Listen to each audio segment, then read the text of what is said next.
बच्चों, आज हम पढ़ने जा रहे हैं वर्क के बारे में। What is work? वर्क क्या होता है? जब हम किसी भी ऑब्जेक्ट पर कोई फोर्स अप्लाई करते हैं और वो ऑब्जेक्ट उसी डायरेक्शन में डिस्प्लेस होता है, then we can said that the work is done on that object. So the definition of work is done when a force causes displacement in the direction of the applied force. Suppose यहाँ एक chair रखी है और उस chair पर मैं एक forward direction में फोर्स अप्लाई कर रही हूँ और वो चेयर उसी डायरेक्शन में डिस्प्लेस हो रही है, यानी आगे बढ़ रही है। तब हम कहेंगे कि एक्चुअली में उस चेयर पर वर्क हुआ है।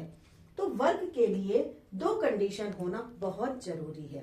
पहली कंडीशन होती है कि उस किसी भी ऑब्जेक्ट पर एक फोर्स अप्लाइड किया जाए और सेकेंड कंडीशन उसके लिए होती है कि वो ऑब्जेक्ट उसी अप्लाइड फोर्स की डायरेक्शन में डिस्प्लेस होए। So there are two conditions for the work done. Force should be applied on the object or body. Then second is body should be displaced. अब हम जानेंगे कि फोर्स वर्क का formula क्या होता है। वर्क का फॉर्मूला होता है W is equal to F S cos theta. अब F क्या है? The force which we applied on the object. S is the displacement. And cos theta. अब आप लोग सोच रहे होंगे कि कॉस थीटा क्या है। ये एक ट्रिग्नोमेट्रिक एंगल है जो किसी भी ऑब्जेक्ट पर जब हम फोर्स अप्लाई करते हैं और उसका जो डिस्प्लेसमेंट होता है उसके बीच का एंगल होता है cos theta.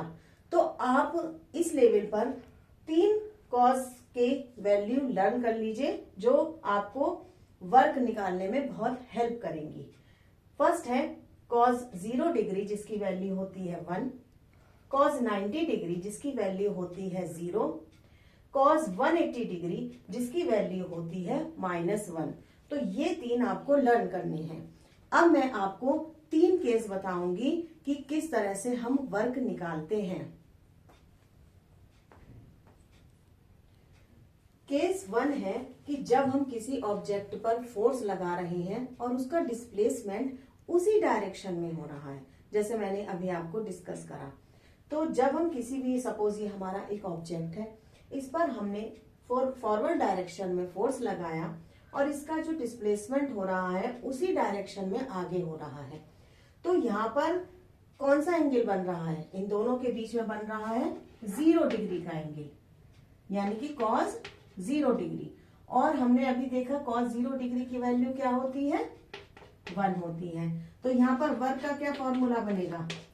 F multiply S multiply cos theta था ना, तो थीटा हो गया 0 डिग्री, तो यहाँ पर हो गया 0 डिग्री और 0 डिग्री की वैल्यू होती है 1, तो W क्या हो गया? F multiply S। यहाँ पर ये हम समझेंगे कि इस केस में एक्चुअल में वर्क डन होता है और work done should always be taken as positive. Work done इस केस में पॉजिटिव होता है। अब हम सेकेंड केस डिस्कस करने जा रहे हैं। सपोज हम किसी भी ऑब्जेक्ट को नीचे से ऊपर उठा रहे हैं, यानी हम अगेंस्ट ग्रेविटी वर्क कर रहे हैं। तो ग्रेविटी का फोर्स नीचे की ओर लग रहा है और हम उसे ऊपर की ओर उठा रहे हैं। उसके बाद डिस्प्लेसमेंट हो रहा है आगे की तरफ, यानी कि फोर्स और डिस्प्लेसमेंट के बीच कौन सा एंगल बन रहा है? 90 डिग्री का एंगल बन रहा है। तो इस केस में वर्क डन क्या होगा? W is equal to F multiply S multiply, अब थीटा की वैल्यू कितनी हो गई? 90 डिग्री, यानी कि cos 90 डिग्री। cos 90 डिग्री की वैल्यू कितनी होती है? 0, यानी कि F multiply S multiply 0 means work done क्या होता है ऐसे केस में? ऐसे केस में होता है वर्क डन 0।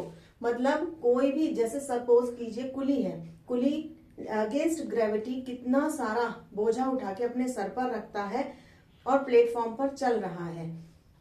वो कितनी भी दूरी चले, कितना भी थके, लेकिन हम फिजिक्स की लैंग्वेज में कहेंगे कि उसने कुछ भी वर्क डन नहीं किया है, क्योंकि उसका लगेज उठाना और डिस्प्लेसमेंट इसके बीच में 90 डिग्री का एंगल बन रहा है। तो अकॉर्डिंग टू साइंस उसने कोई भी वर्क डन नहीं किया है। अब हम केस थर्ड डिस्कस करने जा रहे हैं, जिसमें क्या होता है, किसी भी ऑब्जेक्ट पर हम अगर फॉरवर्ड डायरेक्शन में फोर्स लगाएं और डिस्प्लेसमेंट उसका बैकवर्ड डायरेक्शन में हो, तो वो केस बनता है केस थर्ड। इसमें क्या होता है, दोनों डायरेक्शन अपोजिट हो जाती हैं। सपोज जैसे कोई कार बहुत तेज स्पीड से चल रही है और हमने उसमें सडनली ब्रेक लगाए, तो ब्रेक तो लगे पीछे की ओर, लेकिन ब्रेक लगाने के बाद भी कार में थोड़ा बहुत तो डिस्प्लेसमेंट होएगा ही, तो वो ये केस बनता है।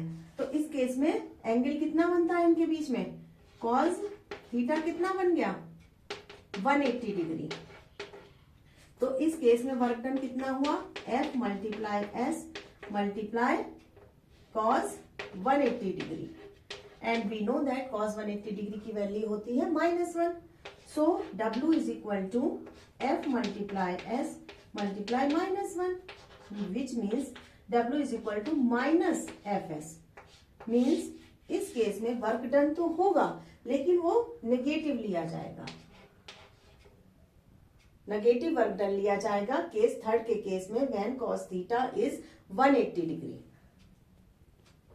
अभी बच्चों जो हमने केस सेकंड डिस्कस करा था, जिसमें कॉस थीटा की वैल्यू 90 डिग्री आ रही थी और मैंने आपको कुली का एग्जांपल देकर बताया था, तो उसमें हम कह रहे थे कि कुली ने कोई वर्क नहीं करा है।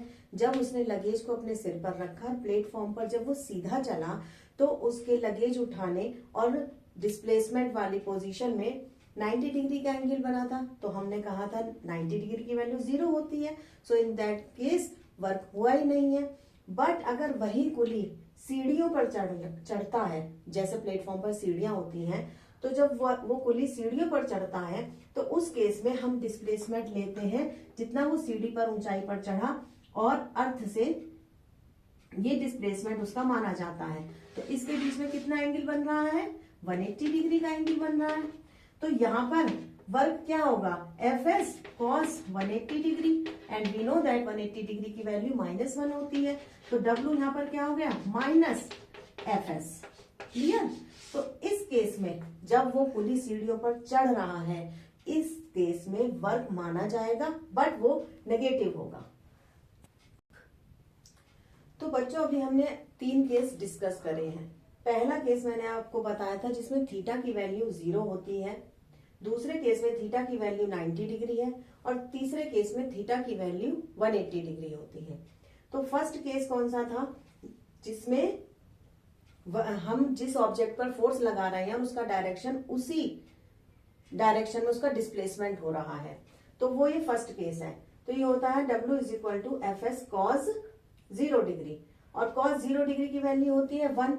तो इस केस में जो वर्क डन होगा वो एक्चुअल में होगा, वो होगा F मल्टीप्लाई S, मतलब जितना फोर्स लगाया जितना डिस्प्लेसमेंट हुआ है उसके प्रोडक्ट के बराबर होगा, और ये हमेशा पॉजिटिव लिया जाएगा।